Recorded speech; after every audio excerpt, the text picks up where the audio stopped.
All right, greetings, everyone. Good to see you all today. Hope you're having a great day so far. It's nighttime here in Chicago. If it's morning where you at, good morning. If it's midday, hope you're having a great day. If it's night, hope you have a great night. And today I'm going to talk about a restaurant here in Chicago, Illinois that is going through some financial difficulties.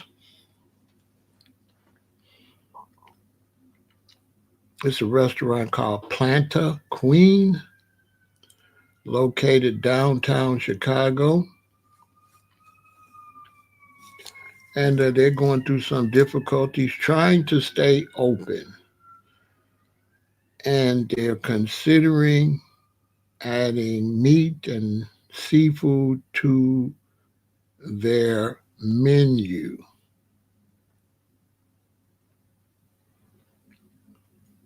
So we're going to talk about that. They have quite a few locations around the country.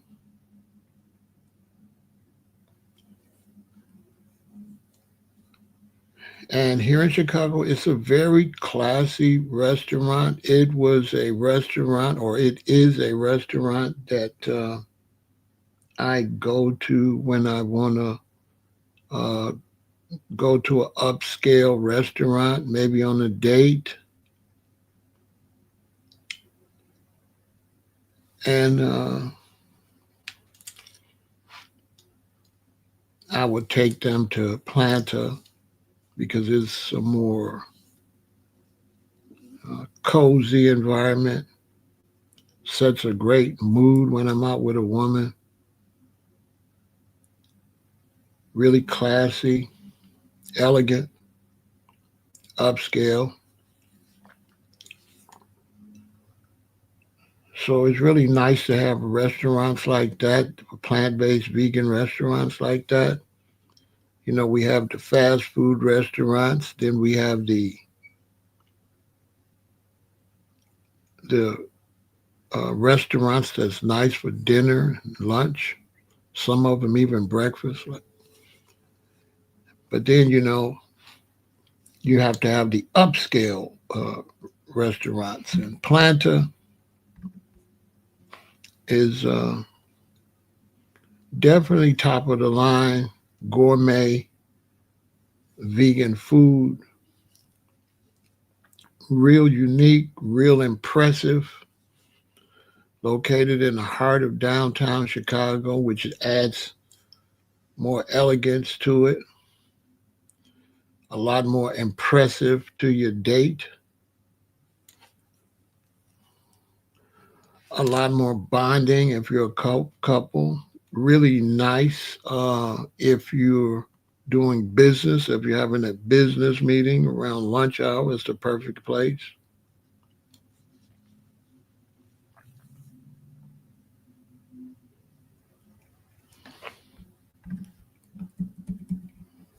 Beautiful setting,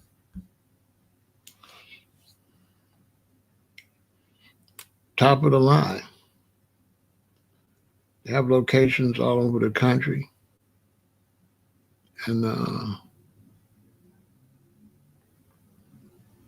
this is my go to if I'm trying to impress somebody, you know?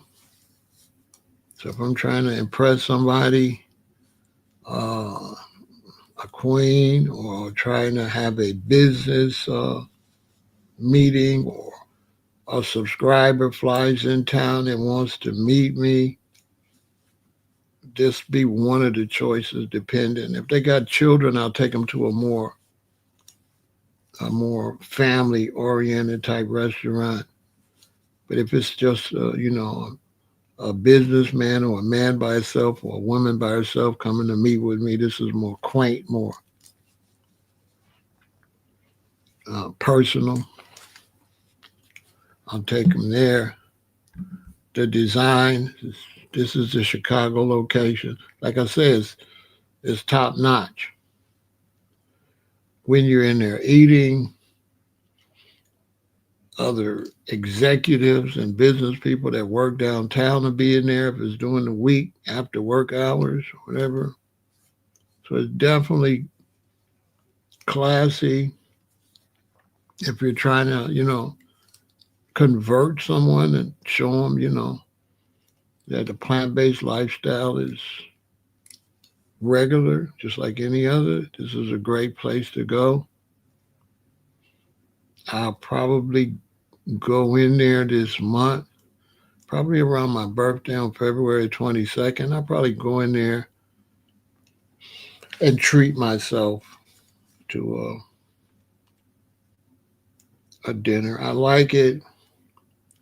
They have a lot of hors d'oeuvres, a lot of side dishes, and it's not burgers and fries, and it's like very exotic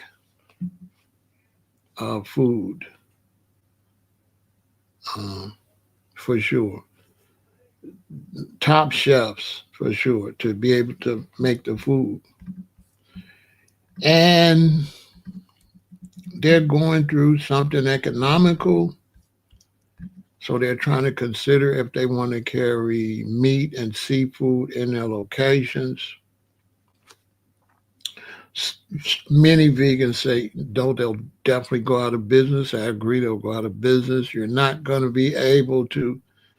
You could be a regular restaurant and add vegan items, but you can't be a vegan restaurant and add meat and fish. That'll be the end of it. Uh, Lots of vegans won't eat in a place that serves animal products for the fear of cross contamination. We don't want you to take a fork and deal with some shrimps or deal with some chicken and then use that fork. See what I'm saying? So it's a problem because how you're going to totally separate the food. So some vegans, they won't deal with that. I deal with it. I'll go to a restaurant and pick a vegan item. But typically,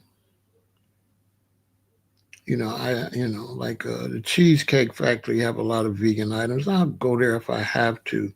But typically, if I want to go to a restaurant with a meat eater, I'll go to like Benihana, where the food hasn't been prepared, and they clean the grill in front of me and prepare mine first. They always prepare mine first, and I can watch them cook it, and I'll typically go there. Other than that, I go to just like all plant-based vegan restaurants. So hopefully they're able to figure it out. Now they got a lot of locations, New York, a lot, and some people say that's the problem. They filed Chapter 11 on May 2025. Closures began with West Palm Beach, right? Then they got one in West Palm Beach. They got one in Miami Beach. They got one in Brentwood, California. They got one in Atlanta. Now, they got one in New York, and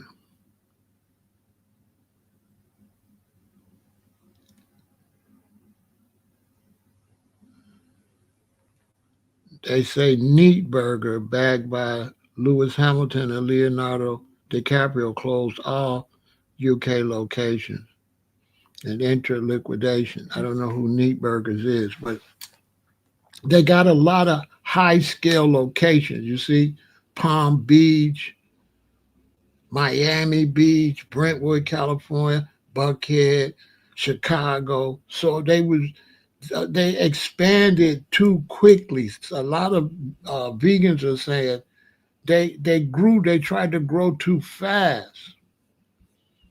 They tried to grow too fast in too many different locations. That's what a lot of people are saying. they they had all these upscale, which was great advertisement, but I don't think they understand that when you're trying to advertise a market like vegans, that's a lot more difficult than just a regular restaurant. Um, a lot of vegans won't even know you're there. How do you get them to know you there? So it's really a nice place. You know what I'm saying? I'm going to go in there. They haven't closed yet. They're still open. I'm going to go in there around my birthday. I might go twice just to help them out, spend a couple $100, buy a bunch of stuff, get some taking a doggy bag, drink a bunch of drinks, give them a couple dollars, and treat myself. The meals are, anytime, I'm not really fancy schmancy. I could have been. I grew up where I could have been, but I never really went that way high end. So I go to anywhere. I go to the best restaurants. It's just not really not my forte. I'm not really a big restaurant person. And I really don't like going out a lot. Um, I enjoy home. I really enjoy home. You know, I I value my value on life is different than some people. I just value life and I don't feel like I need all these bells and whistles to value life. I think sometimes people value the bells and whistles more than their actual life. That's another story for another day. But I do, when I'm really on something, go out on a nice day, maybe go to a really nice concert with a queen. Although restaurants like that is going to be closed afterwards, so I might take her there for dinner first and then go, to the concert. So it's really a nice place. But vegan restaurants are, taking a hit. Vegan restaurants are closing due to a combination of high operational costs, including inflation and labor shortages, and a shift in consumer demand, leading to closures in major cities like Chicago and Los Angeles. The market is becoming more competitive, with traditional restaurants increasing their plant-based option, reducing the necessity for exclusive vegan. And see, that's a good point because see, this is the problem with exclusive vegan restaurants for couples. See, couples don't eat the same.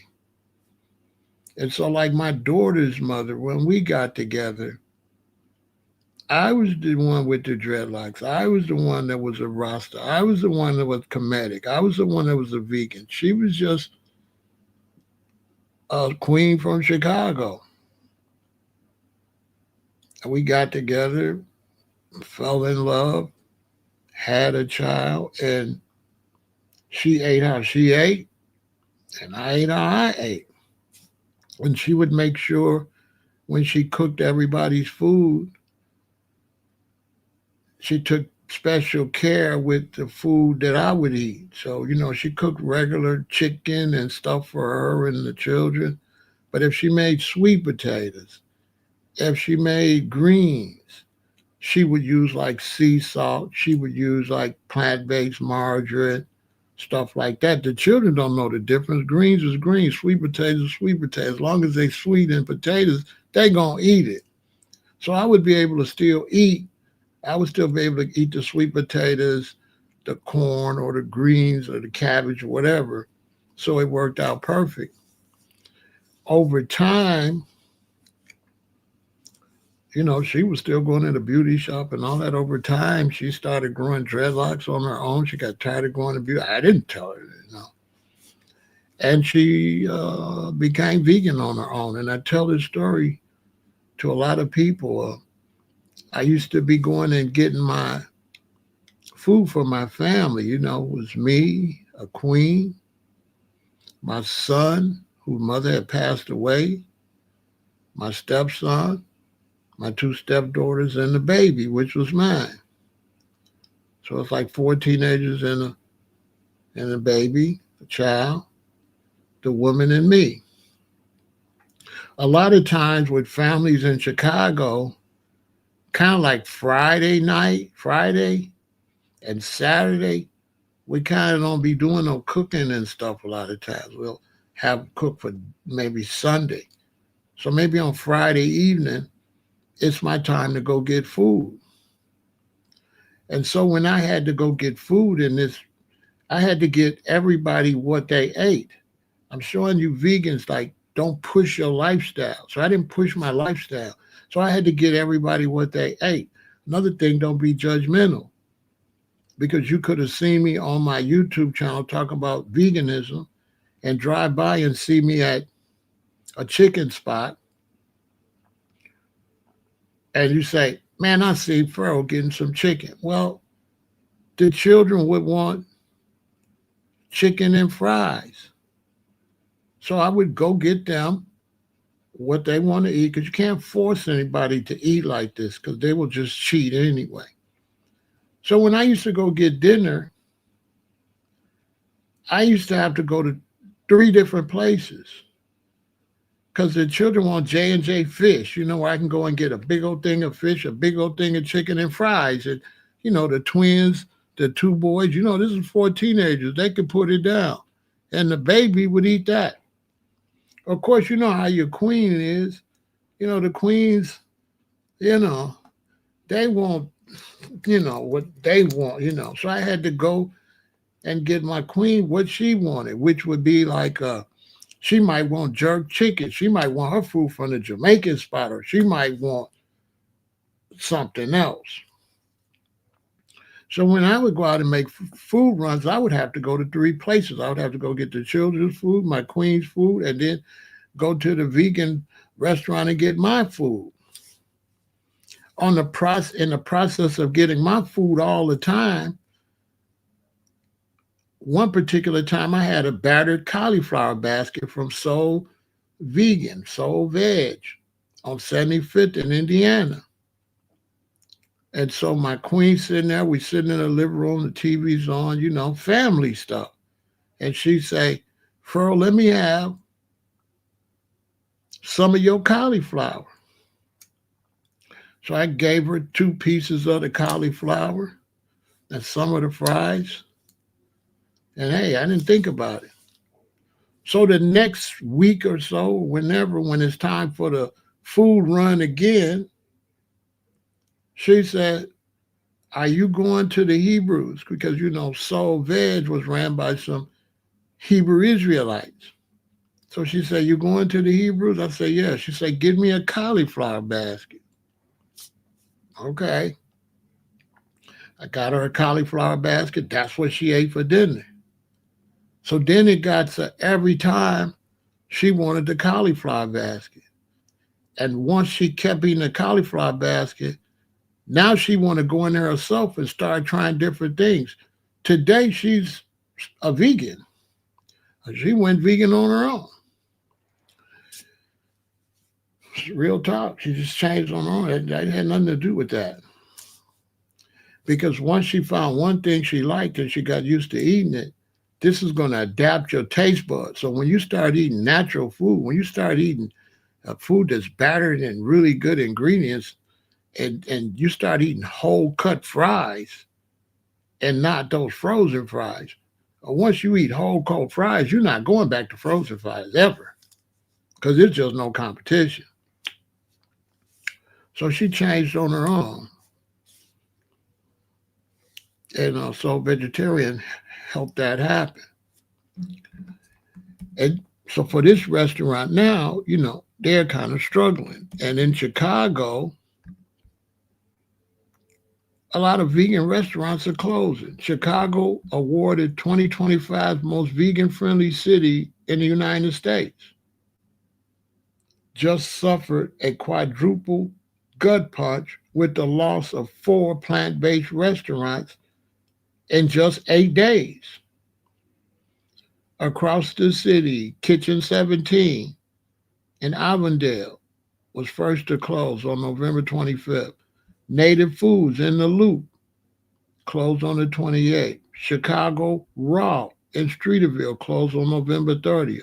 And then Chicago Diner announced the closure of its Logan Square location on December 1st. Now, because I know these restaurants and eat there, I could tell you why. Kitchen 17 was in one location. They moved to another location. They never really had a good location. They would have like five, six, seven pizzas. They didn't really have the menu or the location to stay in business. Native Foods in La Loop didn't do so well because it was on Clark Street, down where you're leaving downtown.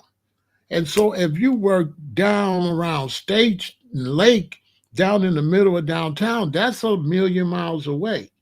So they were not getting any lunch money at Native Foods in the Loop because it was way down by Congress when you're leaving downtown. Downtown, where Native Foods was at downtown, the main part of the city where everybody is going to lunch is like 5 blocks the other way.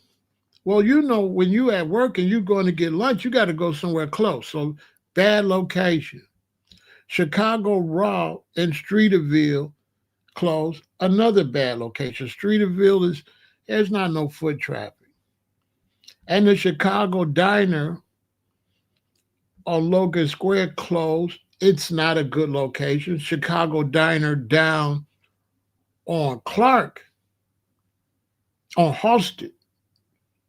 The one on Halsted's got a great location. It's down there where everybody's at. Boys Town, where all the gays hang out and stuff, which is right down in the middle, you know, because you got Clark, you got Halsted, and you got um, Clark, Halsted, and what's the other one? There's three major streets down there. The other one's going to come to me. And so there's a lot of action. So that one's doing well. The other one wasn't doing well. And then this one on Logan didn't really, the food wasn't made as good as the original one. The original one,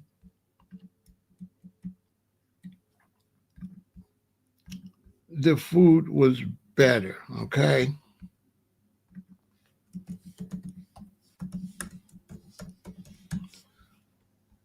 So the original one was better. If I had to choose, I always went to the original one. So that's why that one went out of business. This is the original one. This is the one everybody goes to, and it's in the middle of all the action. Clark, Broadway, and Halsted. It's all right there. All the music, the Cubs is over on Clark. So everything is there. And so they're not that far. If you're leaving Wrigley Field or whatever, you just walk over a couple of blocks, you know, a few blocks to them. So this one's doing great. The other one had a bad location. Now, another thing they're not telling you is the article's a little misleading because also there's a whole bunch of new vegan restaurants. So you have more competition, right? So one reason vegan restaurants are hurting because they're opening new ones and new ones and new ones, which is making people go to different ones where the one they would go to is now beginning to lose some business, okay? That has a lot to do with it. Another thing has something to do with vegan restaurants losing business is Vegan restaurants make a lot of their money from new vegans or vegans converting. And a lot of people, once they actually get it together and actually become vegans, they start cooking a lot themselves. They eat out less because when you become a vegan, part of the fun for like 5 years is preparing different meals. It becomes exciting. And so cooking becomes exciting because you're trying to learn how to you want to try making different things other than the things you grew up eating. So if people are cooking more, then they're not going to go to restaurants as much. So that's the real reason. When you see them report that uh, uh, vegan restaurants are losing money, that's not really 100% accurate because there's more vegan restaurants. There's more restaurants that got vegan items where you can go get it. And then vegans start cooking on their own more. So it doesn't mean, if they're judging that, it doesn't mean that vegans are decreasing. Vegans have a tendency to want to cook a lot at first. And then after you cook a lot and you get used to cooking a lot, then you go back to getting stuff from restaurants here and there. So that's the real truth. And then you can get vegan items everywhere. For example, I can go down to the pizza place, uh, Blaze. I can go down to Blaze Pizza. They just sent me a card. I buy one pizza, I get one free. See, I can get all natural. I can get all natural crust. I can get vegan cheese. I can get all type of vegetables on it, and it's not going to be touching no other meat because they put it on the thing and put it together right there for you and slide it down and just shove it in the oven. And so there's vegan restaurants not going to give my money because I'm going to be getting 4 pizzas. They send me 2. In the first week, if I buy one, I get one free the next week. Sure, I'm going to go buy one and get one free. The next week, I'm going to buy one and get one free. So there's other places where we can go to eat that's not vegan, but that carries a lot of plant-based stuff. So the vegan restaurants are kind of taking a beat. And yeah, go support Blaze Pizza. Get you a real nice pizza. Man, you could put raw garlic on it, roasted garlic. I mean, you could stack it up. It have so much vegetables on it, it's off the chain. I think when I go get one, I'll go live and show it to you when I'm live. So that's another reason that it appears vegan restaurants are losing customers, which they are individually, but not as a group. They are individually because people are cooking on their own and stuff like that.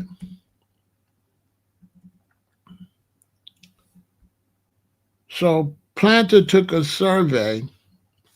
As of January 2026, Planta Queen has not added conventional meat to their menu, but they are surveying customers regarding the potential addition of animal products like seafood and dairy. While they have not officially switched, the possibility has created concern amongst their vegan customer base. Survey consideration. Reports indicate Planta sent out surveys exploring the addition of seafood, meat, and dairy.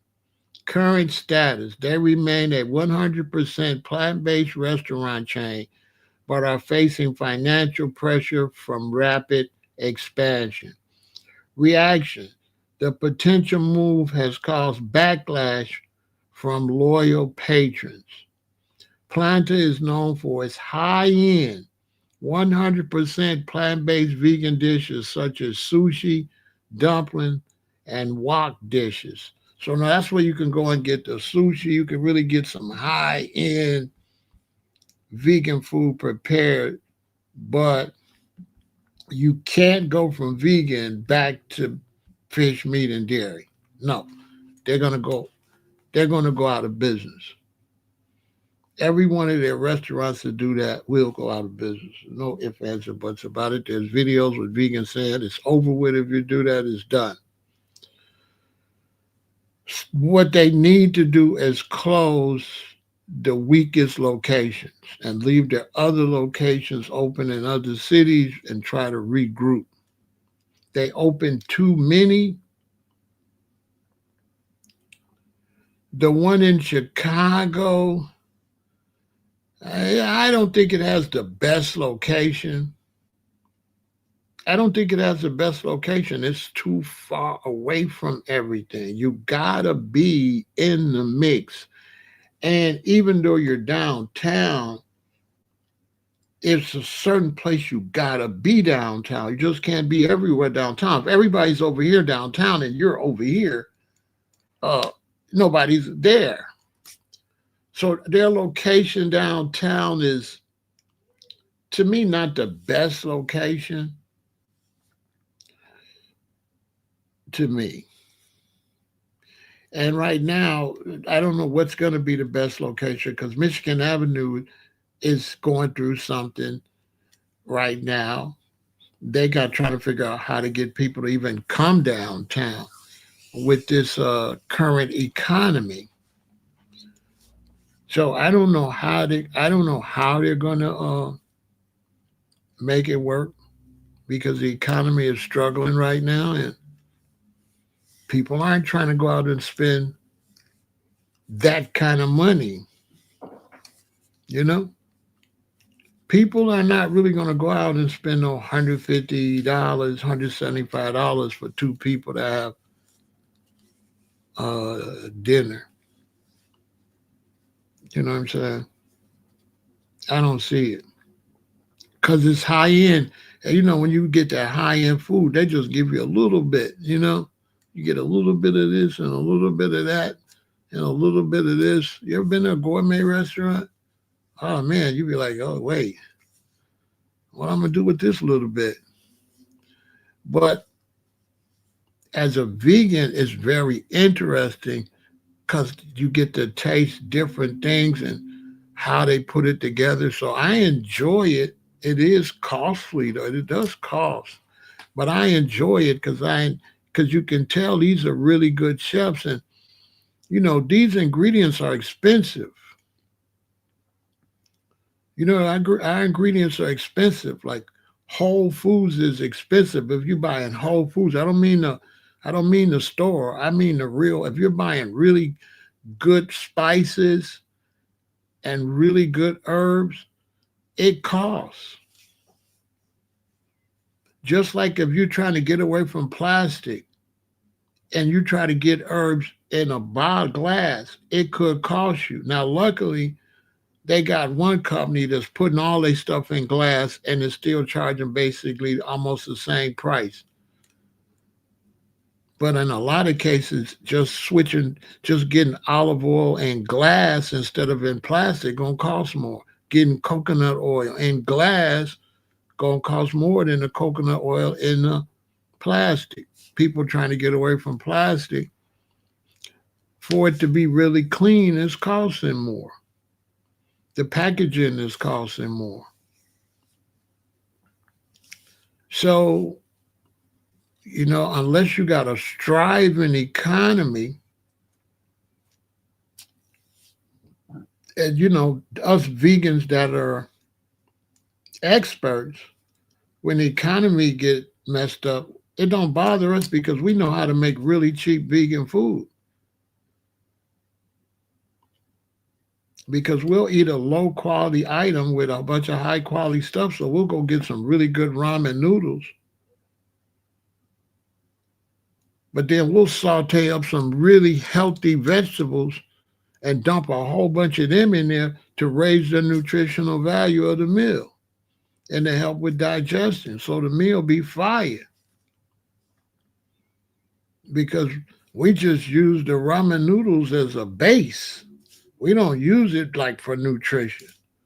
And we're not worried about digestion or none of that because we got so much broccoli and bean sprouts and mushrooms and onion and garlic and stuff in it that is highly nutritious. Now, even if I go make like a plant-based chicken sandwich, when I fry up the chicken, it's in the best olive oil. But then before I put it on the bread, I got so many mushrooms and red onions and bell pepper and stuff on the sandwich that when I eat it, my body, it's easily digestible because I'm stack it with a lot of vegetables. And I just use the patty just for protein.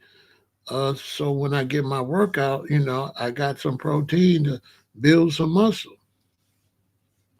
So we know how to cut corners. But a new vegan, sometimes they end up not being so healthy because they don't know how to cut corners and they end up not really eating well. And so there's going to be a lot of shift changing with the vegan restaurants. Um, but I think with this economy taking a tank, I think if the economy turn around, a lot of people are going to be out of business, and the new businesses are going to be able to come in and get some really good locations. Are going to be able to get all type of assistance to help. They're going to be trying to get businesses back, and I think on the bounce back, I think there'll be a lot of vegan restaurants that'll do it the right way and get into some major locations. But still, the majority of the people eat regular because the majority of the people aren't really health conscious when it comes to eating. And then people have different beliefs about it. So some people believe that you gotta have meat and dairy and that veganism is not healthy. So you have different mindsets out here. So when you got these different mindsets, how do you make money? And socially, you're going to be always around meat eaters. You're going to go to birthday parties. They're going to have a regular birthday cake. They're not going to have no healthy birthday cake made out of all natural ingredients. They're going to have the same garbage birthday cakes and the same, they drinking regular sodas. They drinking regular stuff. People is like on some just live their life. They're not really paying attention to their health. So many people in America are just living by this live your life today. And they got a mentality that, you know, you're going to pass away anyway. And then what they don't understand is that time goes quick. 20 years, 30 years, or 40 years old. Then when they hit 50, now they sick. When they hit 50, when they was 20, they would have thought 50 was a long time. But when they hit 50, that's when they realized, well, 70, 80, 90, that's 30 more years, 100, you know what I'm saying? So now they 50, and now they realize, dang, I could live 60, 70, 80, 90. But now they sick at 50, cancer at 50, diabetes at 50. And that's when they realize 50 is young. And when they made all the mistakes in their 20s, 30s, and 40s, they eliminated their 60s, 70s, and 80s. They didn't understand that. So every time you look up, oh, this R&B singer's gone. Young, 50-something, 59, 50, 62, gone. This person, gone. That person, gone. Early. They're going away in their 50s and early 60s. Gone. Which was unheard of when I was growing up. People didn't pass away like that until 90. If you passed away at 80, they used to consider that too early. Well, now, people ain't even making it to 80. They out of here early. I've been telling them they're out here early because From this way, 50 saying like, you cool with that. It's not till you get to 50 and see, dang, time flew. So it's not till you get to 50 and your daughter just had a son and now she having a daughter. Your son had a son. Now you having another son before you realize, oh man, I got grandbabies. Oh man, my children is only in their 30s. Oh, this is too early. I can't pass away right now. I didn't know this was this early. I didn't know this. I didn't know this was going to happen like this. You get my age and everybody you're around, they sick. Like everybody my age, pain. Imagine I'm finna be 68 on the 22nd. So imagine me being around people that's 60, 58, and they don't look so good. And they 58, 10 years younger than me.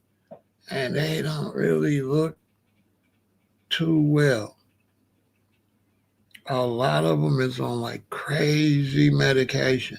They just don't talk about it. Like a lot of the people you're around that's older, 40 and up, they on crazy medication. They just don't tell you. Yeah, they on crazy medication. If you go to the emergency room at the hospital, it'll trip you out.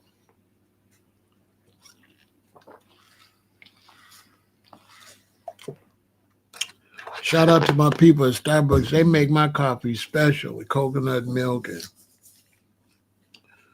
they do little stuff for me so it don't be toxic. So yeah, I'm gonna go to Planta and spend some money for my birthday, which I wouldn't have did if I didn't know they were struggling. So I'm gonna go in there and spend some money, have some drinks, and hopefully they could pull through. I don't know. I don't think so though, but hopefully. They downtown, but the location is, I wouldn't say it's the best location. It's like at the edge. It's like down to the south and too far west. You know, the further you are west, the further you're away from Lakeshore Drive. And when everybody come downtown, they want to be on Lakeshore Drive. And Lakeshore Drive is on Michigan. And then when you go down Michigan, you're on Michigan Avenue. Michigan Avenue, and then Lakeshore Drive gets further away, but it's right there. So that's where all the action is going to be around Michigan Avenue. That's where the money's going to be. State Street is going to be nothing at night. Dearborn, nothing at night. The other streets. If you want to get money, you can be on one of them cross streets, but you got to be on the corner of Michigan Avenue. If you're not by Michigan Avenue, you're not going to have no traffic. The other traffic is going to be gone as soon as they get off work. And a lot of times when they get off work, they running to catch the train, running to catch the bus, so they not stopping to spend any money down there. Not like that. They make most of their money at lunchtime. Well, now with people working from home, there is no lunchtime crowd downtown and in a lot of these cities. So these restaurants are going to have to make sure, if you got a restaurant, if you want to open a restaurant, you got to do your research on traffic. You got to be where people hang out in the evening and on the weekends, if you want to maximize your dollar. If not, now you got to try to coerce them to come to your restaurant. Now, you could be in a neighborhood, but you have to make sure that neighborhood has a lot of neighborhood traffic. And you got to pick a good location. You can't just open it up anywhere and think people are going to come to you. They're not.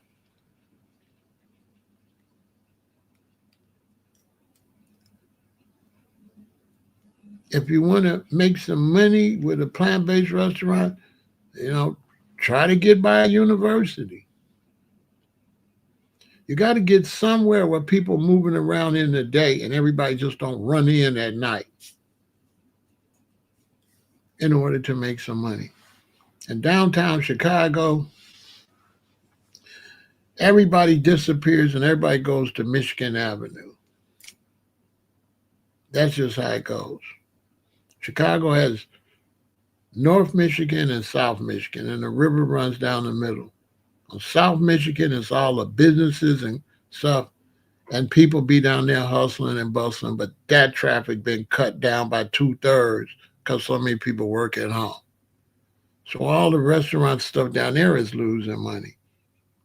And when down, everybody get off work at 5 or 6 o'clock, and South Michigan Avenue basically is closed.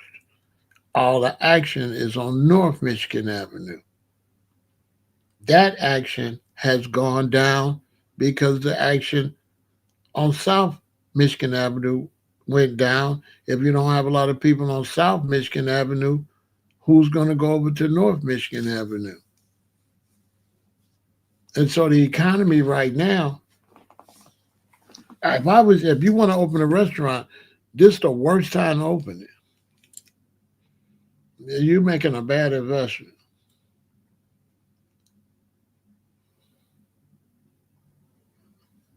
And if you want to open a store right now, you're rolling the dice because it's going to be hard to get somebody to come in there. And do you have enough? If you got a really good product selling, do you have security to stop smash and grabs? Because they're gonna smash, they're gonna come in there and grab, smash. You know what I'm saying? So when the economy's not good, investing in business is not smart. It's just not. So I don't know how any of these people would make money. I can open a vegan restaurant and do good, but I can't tell you my ideas. But I got a way where I can make it work. I just don't want to tell my idea in case I actually do it. But it ain't gonna make no difference how much money nobody got, because I include that into my business plan.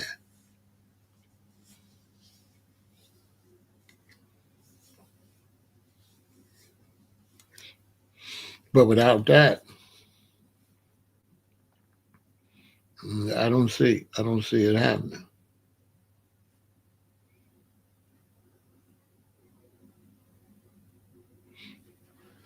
You know what I'm saying? Now, if you got a big investment and you want to open a, you got to have a good, you got to have, you got to have a good sandwich. And fast food is the way to go right now.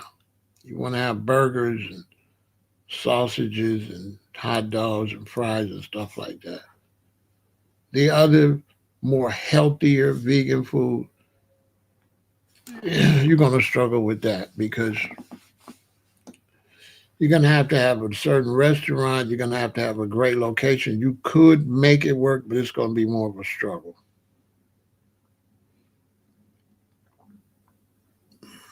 I wouldn't open that type of vegan restaurant. Not right now. It's good money if the economy's doing well. It's by far the best food, really healthy, but it's going to be hard to get people to go. And the food's going to cost you too much. And you got to charge too much for a dinner because groceries right now are ridiculous. Absolutely ridiculous. And then you're going to want to get good organic stuff. That's going to cost you. The quality of the vegetables is like night and day. You can look at these yellow zucchinis. They look beautiful. You look at these. These look like, what is this? Look like they drug it through the mud. You can tell who grew this. What farmer grew this? I don't want that. So That's hard to get done. So I don't know what they're going to do to. I'm not sure what they're going to do to be able to save the restaurant. I hope they do. But as far as the one in Chicago, with their location and the way it's set up, I'm not sure how they're going to get the customers. Parking is not really plentiful either.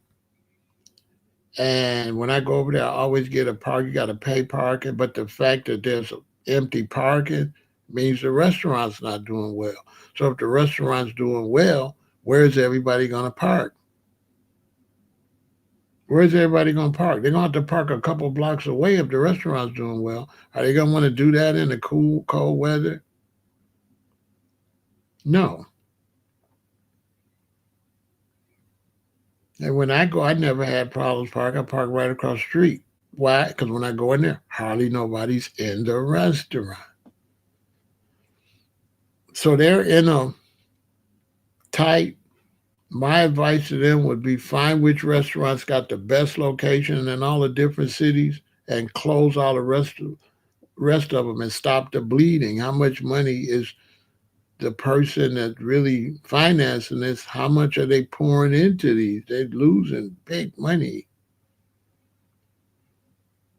before the whole franchise goes over. Just keep your main restaurant. That would be my advice because it's not going to be easy to get people to buy vegan food. But if you're in Chicago, check out Planta Queen. It is a very nice restaurant.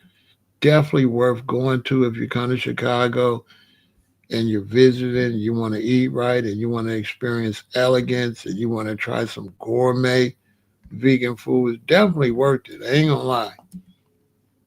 It's definitely something you'll remember. It's real interesting. Like the chefs is really that. Like how did they make this? It's really interesting. Really a good food. I would advise them just to increase their portions just a little bit. Not much because I know they can't afford it, but just increase their portions just a slight bit. That will help. Because unless they got money to blow, it's not nowhere you're gonna go unless you really just want to blow money and have a good time, and try some different plant-based foods. But if you don't want to do that, you're not gonna go. What's gonna make you go? Like I said, I'll go for my birthday because I heard about this. But if I didn't hear about this, I probably wouldn't have went. Because it's really only somewhere I would go if I was on a date with a woman or on a business meeting to impress somebody. That's the only way I would go. Because I eat too much. That's not enough food for me. I when I eat, I don't eat a lot, but when I do eat, I eat a lot. So I might not eat 3 times a day, but that one main time I eat, I put down a lot of food. And when I put down a lot of plant based food that one time, I don't necessarily have to cook no more. Because the next time I get hungry, I might eat some watermelon, some apples. I might get full on fruit that next time. Or I might drink something. I might drink tea and stuff. Because I put a lot of nutrition down at one time. And then a lot of times the way I cook, the skillet is full of food or the pot is full of food. I'm only eating a half of it or 2/3. There's some left. So if I get hungry again, I just go finish eating the leftovers. Because a lot of times when I cook more food than I can eat in one setting. And in between my foods, I like to eat other things. That's how I make sure I I always keep some bananas. I always keep some apples. I found a place that got grapes with seeds. I keep stuff like that. Then I keep snacks. I keep plant-based snacks, especially they got protein since I'm lifting now and working out. So I'll get anything that with a high protein content that's plant-based, and I'm able to, like right now I've been eating a lot of walnuts, raw cashews, like these fudge like bars. And the fudge bars got like I think 5 grams of protein each. But because I eat so many nuts with it, it changes the whole structure of what I'm eating. I'm creating something else. It's not that much of the bar, but it's a whole bunch of nuts. Walnuts. I got my new nutcracker. It's all right, but the walnuts don't fit in as good, but it works. It's better than the other one. You could just sit it in there, pecans or whatever. It's cool. Put it in there, crack. It don't make no lot of mess. You know. I just got this the other day for my walnuts. It's all right. So look, thanks for watching. Stay tuned. I got a new series coming about tea. So I'm gonna be highlighting tea coming up in a couple days. So I'll be talking about all the various teas like this cat's claw tea. This right here, kidney wood. Now this sarsaparilla tea. Now, if you want to get a very interesting tea, man, get this tea right here. Make sure you got clear glass teacup. And you are going to really be mystified with this tea. Trust me what I'm telling you. Get this tea. If you want to do something unique in your life, this tea gonna trip you out. Because when you make the tea, right, it's got a blue, like, okay, this is the tea. And at the top, it's got a blue rim. I can't explain it to you. It's got a blue glowing liquid. So the tea is brown, but on the top of it is this blue radiance. It's the weirdest thing. It has a blue radiance on top. When I first made it, I'm like, what is this blue on top of the tea? It's tripped out. And the Native Americans in them said it was magical. Hey, man, it's wood like this. So you just take a couple pieces and put it in your glass. Hey, I'm going to tell you the truth, man. It's wood like this. And you put it and you boil it. And when they make the tea, it's going to be the regular tea. On top is going to have a blue fluorescent, I don't know what to call it. Oh, man, it's going to trip you out. It's got like a blue fluorescent glow on the top. This is the most mystical tea that I would say in the world. This tea right here. But if you want to really trip yourself out, it's called kidney wood. They call it Palo Azul. The Native Americans said it was like super spiritual, holy type tea. They ain't lying. Hey, you think I'm lying? Get it. You're going to be like, what the heck? It's a blue fluorescent ring on the top of the tea. And you can't drink it off the top. When you drink it, it just goes down and that stay there till you drink. It's crazy. It's like the blue ring is not really there. It's like the tea reflects that. Oh man, it's like the tea reflects this blue glow. So the glow's not really there. It's a reflection from the tea in the cup. Like it got like it's shining or something. And it's like imagine the tea is like a light, and it's shining a blue, fluorescent blue, like a almost it's like not quite purplish. It's definitely blue, and it'd be about that thick in the glass on the top from reflecting from the tea. I'm like, why does tea make magic like that? Hey, it's tripped out. I drank about for about 3 days at first because I was just amazed at the. I said, "What is this?" I knew this was some. Hey man, this tea right here ain't no telling what it do. I'm telling you, man. If I could see how ancient people when they made that tea and they seen that blue glowing, I could imagine what they was thinking. You know what I'm saying? They was like, "Oh, this is the holy tea from the gods." I swear it's gonna trip you out. I'm telling you. And you're like, why is it? And when the tea, that blue be doing that. When the tea move, it's like a blue fluorescent glowing. It's like glowing a little. Oh man, it's tripped out. It's tripped out. You know how like sometimes a piece of glass or something you got outside and you can make a rainbow. It's like that. It makes this blue.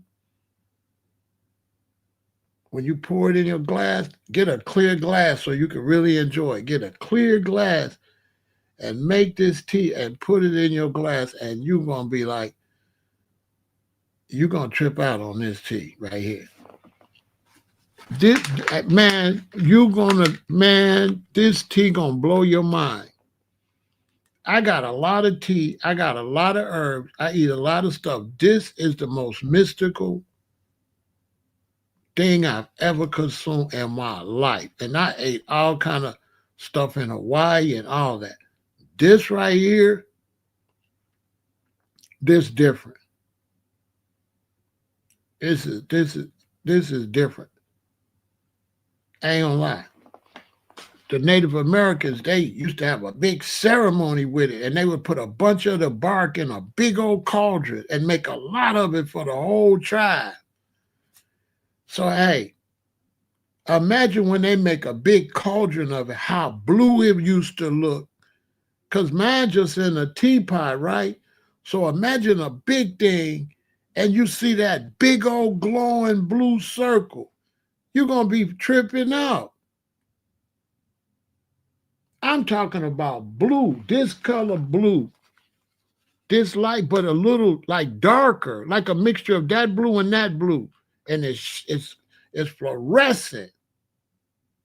It looked like, I don't like the word spiritual, but it looked like some type of holy something. I ain't gonna lie. It looked like godly or something. I ain't gonna lie. Yeah, this tea right here, this tea gonna change the way you think about life altogether. You're gonna be like, oh, it's this ain't it's some stuff out here. Yeah, it's some stuff out here. Cause it's a piece of wood, and when you boil it, you're gonna trip how the blue separate from the regular brown tea. Like the blue part is at the top. It's weird. The blue part is like this around the top, and the rest of it like regular brown tea. Now, why? What is the blue part at the top? So is it reflecting that from the tea, or is it something right? It don't look like it's nothing rise to the top. It's almost like the tea. It's like some kind of flashlight or something, right? It's like the tea is a flashlight and it's shooting the blue light at the top, like the blue is coming from the tea, like it's the radiance from the tea, straight up, like the tea is making a blue light that's shining, and they make a rim. That's why it's so weird. It cut off. It's not like you know how something will be blue and then it'll be brown, and then it'll slowly turn blue where you can see it fading. No, it's just a blue ring like that. It don't fade to blue. It's just blue at the top. And when you move the T thing, the blue do this. It's crazy. It don't look like it's mixed in. It look like it's separate from the rest of the tea. It's the weirdest. I'm telling you. It's like it's separated from the rest of the tea. It's the strangest thing, man. Anyway, I'm going to be doing. This is going to be the first one I'm gonna do. I'm finna do a segment called Today's Tea, and I'm going to be going through all the different various teas, and that's going to be the first one I'm gonna do. As a matter of fact, I'm gonna make a glass of it so everybody can see it. I'm almost ready for that. That first episode should be before the weekend. Oh, I'm telling you, these plants are fantastic. And I just found out about this other plant that they banished these people in Japan onto this volcano, and they start eating this plant. And then they outlived the guards. They outlived the people that put them there. And they got the most 100-year-old people on the planet that's eating this plant. The FDA banned it over here, but it's this plant, and it grows fast. It grows fast, and it grows almost under any type of condition. It's a green plant, like a spinach or something like that. It just looks like a regular green herb. And they say if you chop the plant, it grow back even more. And they said when the people started drinking it, they felt their health improving, like a minute, not immediately, but slowly. And they had banished these people to this volcano. They was being punished by the government.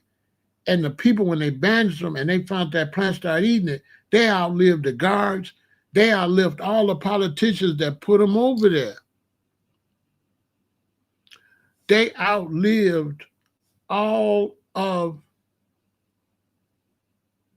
the politicians that put them over there. Real talk. And it's got this yellow sap that come out of it. And when the scientists and them looked at it, they gave it to mice, rats, all kind of animals. All the animals lived a long time. I found the herb on Amazon. I'm finna order the herb, and there's not a lot of people sold it. One bag I found, they said, we got 2 left. They got some from the Philippines, but I'm trying to get the one from Japan. They won't let us grow stuff like that over here. They got double the amount of centennials than anybody. They got twice as many people that live 100 years old than anywhere else in the world. Twice as many. The people that eat that plant. They said after a while, the government started telling everybody to eat it in Japan. It grew where this volcano was at.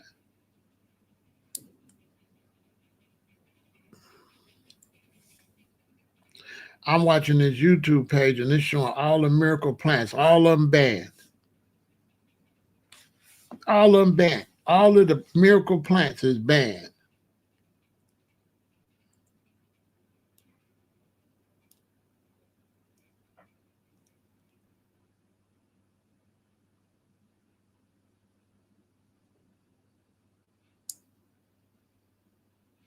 All of them.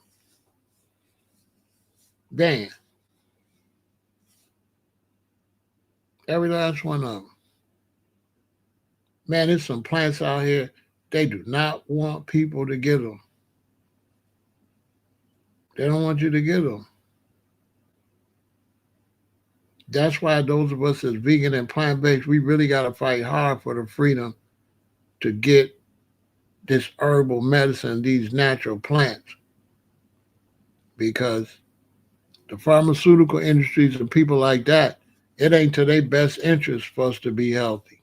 So anytime people make money off you being sick, you got to question everything. You know what I'm saying? So that's why it's a bunch of people vegan and plant based. They're still getting sick, still passing away because everything is so toxic. It ain't that the way they're eating don't work. It's that you balance toxic stuff everywhere. So you'll see a vegan pass away at 70, 75. People like, oh, okay, or 69. But if they wasn't vegan, they probably would have passed away at 59. That's how bad, that's how toxic our society is. And you're going to have to work your butt off to be healthy. For real. You got to eat right. You got to eliminate plastics. You got to watch some of the metals. I mean, we just surrounded by toxicity and unhealthy items in our whole life. Seriously. We surrounded by toxic stuff. I mean surrounded.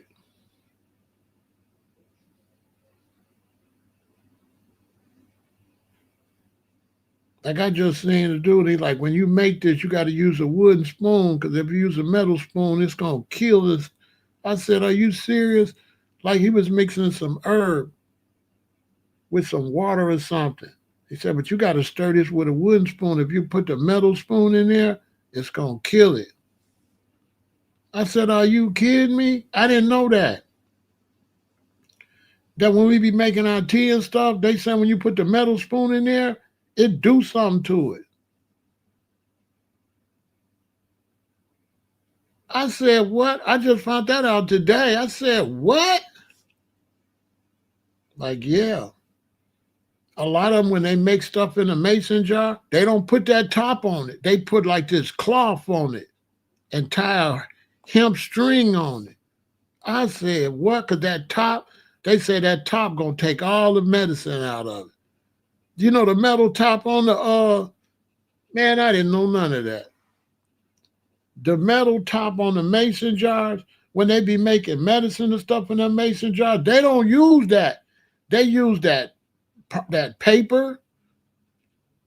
They use that natural paper, or they use a cloth and they tie it on. I said, you kidding me? So today I got some tops from some mason jars, and I looked at one and I seen brown. I'm like, yeah, this is rusting under here. Cause the mason jar got like this coating like a plastic. Man, up under there, it'd be rusted. I said, man, is you kidding me? So like tomorrow I gotta order all wood forks, wood spoons. And when hard headed, because I came up under some rosters from Trinidad and they told me they don't use no metal, none. They don't cook in no metal. They don't use forks, spoons, none of that. No metal. I've been knew this, but I ain't understand the importance of it. Now I know. Man, by the time we get to April, I ain't gonna have no metal. All that stuff, I'm throwing it in the garbage. Man, I'm not gonna have no metal, nothing, except a knife. Unless I can figure a way to get rid of that too. I'm gonna have all wood, spoons, all that. I'm gonna get me all wood bowls, plates, all my stuff gonna be wooden like it used to be. I used to eat out of take a coconut and cut it in half, and that's what I would eat my food out of that, or a calabash bowls. I'm going back to all that. I am not gonna keep putting these metal forks and this stuff in my mouth. I'm gonna eliminate plastic and all. By the time 2026 is over, no plastic, no metal. Watch. It's gonna be over with. Starbucks gonna be out of here because I already got me a I already got me some ways to make my own coffee. And everybody's switching over to glass. I found a glass. What was that? They switching over to glass. I found the all glass. What was that? It's some machine I want to buy, and they made an all glass one. I'm gonna get that one. It never was made out of glass. Somebody made an all glass one. Dang, what was that? I forgot what it was. One of these kitchen items, and it was always plastic and stuff. But somebody made an all glass one. I'm finna get it. Where I'm gonna get these utensils from? I get all my stuff off of Amazon because Amazon sells stuff from smaller companies. So all the companies that got that stuff, they sell their stuff off of Amazon. And then once you click on the spoons, it'll say go to their store. And then you can hit that and go to the company store. So I do all my stuff on Amazon because Amazon represents everything. And all you got to do is search it. So now when it search it, it's going to take you to specifically what you're looking for. And then it's going to take you to the company that provides that. So once I search wooden spoons and forks, it's going to show a company. When I click that, they're going to have plates, bowls, everything right there with that same company. Amazon is a blessing. People hate on Amazon, but Amazon is a blessing because you would never find none of these herbs, none of this stuff if it weren't for Amazon. You wouldn't be able to go to one location and find none of this stuff, whether you're trying to treat your hair, your scalp, your skin, or whatever. All this stuff. I get all this stuff from Amazon. Stuff that nobody searched for. I've been drinking this tea. This tea is good too. This is some good tea. So I'm doing a whole series over here on tea. It's going to be real interesting. I'm going to show you all the teas and what they do. You know, if we don't take care of ourselves and save ourselves, ain't nobody else gonna save us. You know what I'm saying?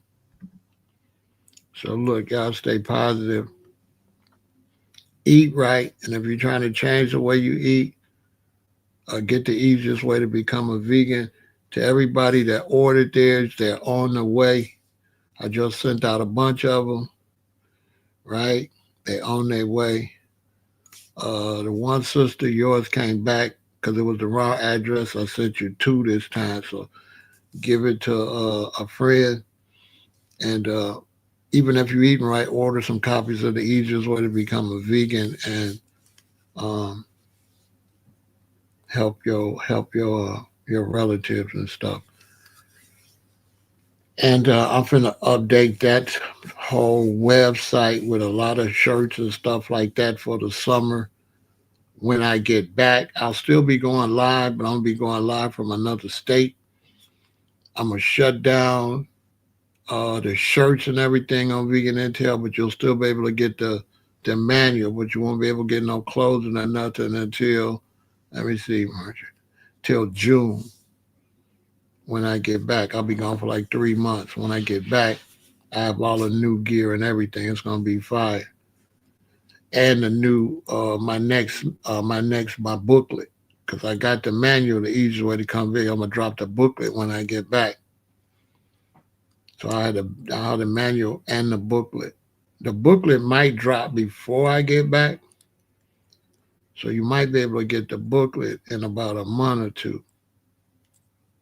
Because I'm gonna work on that as soon as I get out of town and get that ordered and get that out. The booklet is the next level. If you once you go vegan, then you'll get this booklet, and then I'm gonna show you a whole way to eat with the booklet, and I'm gonna be doing it at the same time while I'm promoting the booklet. I'm gonna be um, eating the way I'm showing you in the booklet, which is the way I used to eat in Hawaii. So look, eat to live, take care of yourself, health as well. Get the easiest way to become a vegan and take care of yourself. Victory.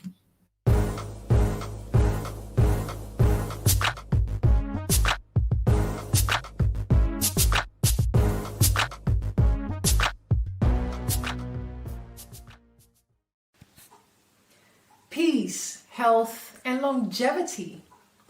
If you want to consume more plant-based foods, if you want to abstain from junk foods, if you want to consume fruits, vegetables, nuts, seeds, and herbs, and avoid dead flesh, artificial flavors and colorings, sweeteners, anything that is unreal basically, purchase this particular manual, The Easiest Way to Become a Vegan by Pharaoh Ramesses El Aton, who has been a vegan 40 plus years. He will take you step by step on how to abstain from the junk foods, how to abstain from the dead flesh, the chicken, the turkey, the pork, beef, and all sorts of animal products. Purchase this particular manual, The Easiest Way to Become a Vegan, to eat more natural. Remember that the herbs are for the healing of the nations. Let food be your medicine and let medicine be your food. Consume of every fruit-bearing and herb-bearing tree. Unto you it shall be for meat. Purchase this particular manual, The Easiest Way to Become a Vegan by Pharaoh Ramesses El Aton. Peace, health, and longevity.